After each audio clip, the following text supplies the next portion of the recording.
are you doing today? King Rexy here, and today we're back with more Kingdom of Vengeance hero reviews.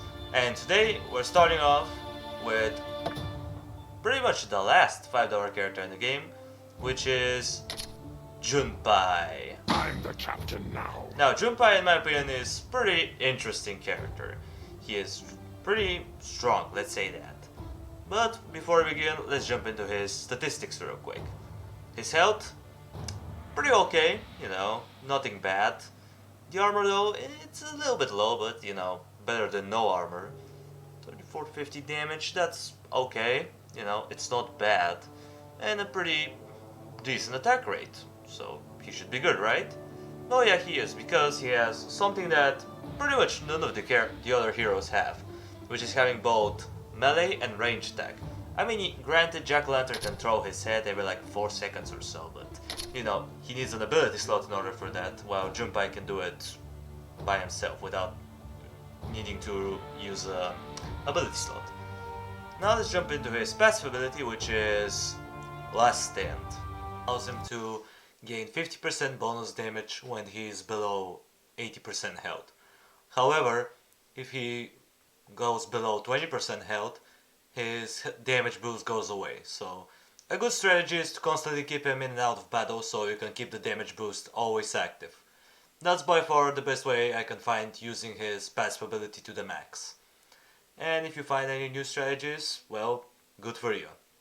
But other than that, that's pretty much the ability in its entirety. As far as his 4 abilities are considered, starting off with Tidal Wave.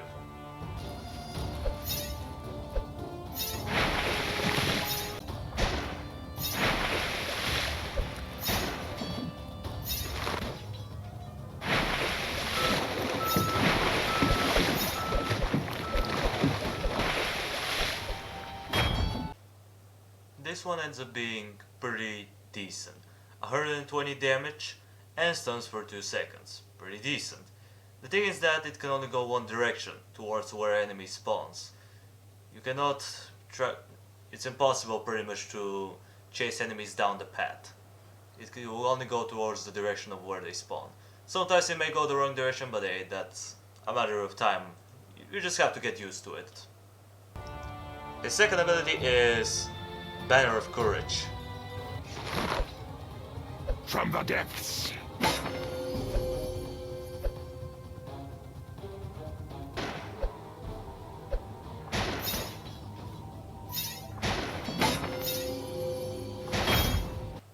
That one ends up being a little misleading though.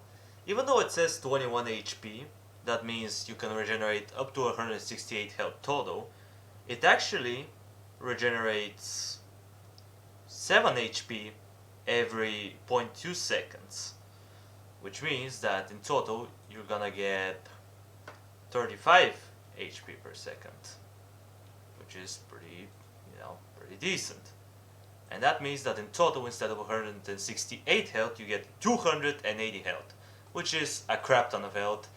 Your units are almost impenetrable with this. Again, almost. If someone does mega damage, not even the heal will save you, so keep an eye on that one. The third one is Gaze of the Naga.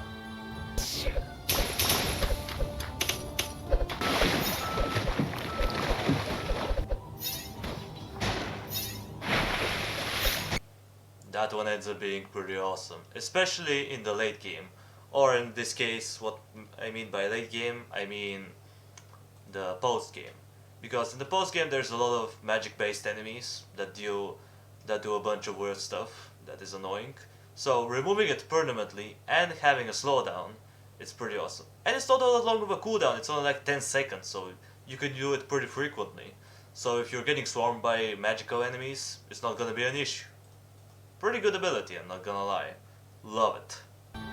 And of course, his third ability is Splash. Get it? Because he's a fish. Haha.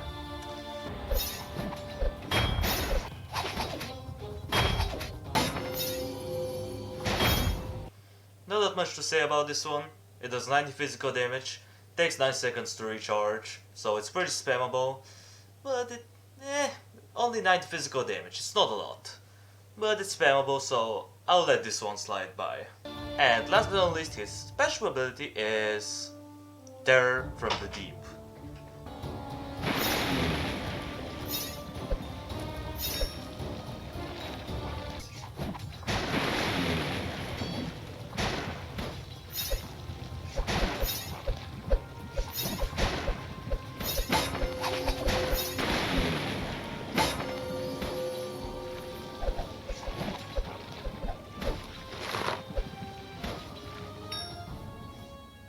Not bad, 480 total damage, which means that it does about 30 damage every half a second, which is pretty nice. Granted, you have to keep enemies occupied for 8 seconds, or use it on enemies that have restrained mobility, otherwise it doesn't work quite as well. So, are you gonna be able to keep everybody for 8 seconds in a single area? Probably not. But whenever you do, you're gonna get a lot of damage, which is pretty nice. And also, as far as his passive ability is considered, whenever he gets below 80% of his total health, he gains 50% bonus damage, so his damage gets pretty high if you couldn't tell. So yeah, it's pretty interesting. This character requires a lot of micro, but he is fun. Overall, I'll give him 8.5 out of 10. He's good, he's interesting, and pretty much all of his abilities have area of effect, which is very nice. All of his abilities have the ability to affect multiple enemies or help multiple allies. And by the way, for the heal, it's not infinite amount of units. I think it maxed out at around 8. That's what I read, so I suppose it's 8. But overall, he's pretty good.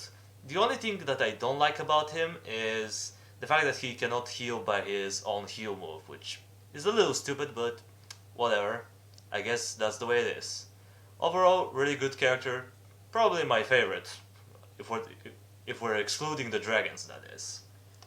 So yeah, that's gonna do it for the video, guys. Thank you everybody so much for watching. I appreciate you for sticking around to the end. Subscribe if you want to see more of this content in the future. While you're at it, drop a like on the video, it means a lot to me. And I'll see you in the next video. Until it comes, that was King Rexy, over and out.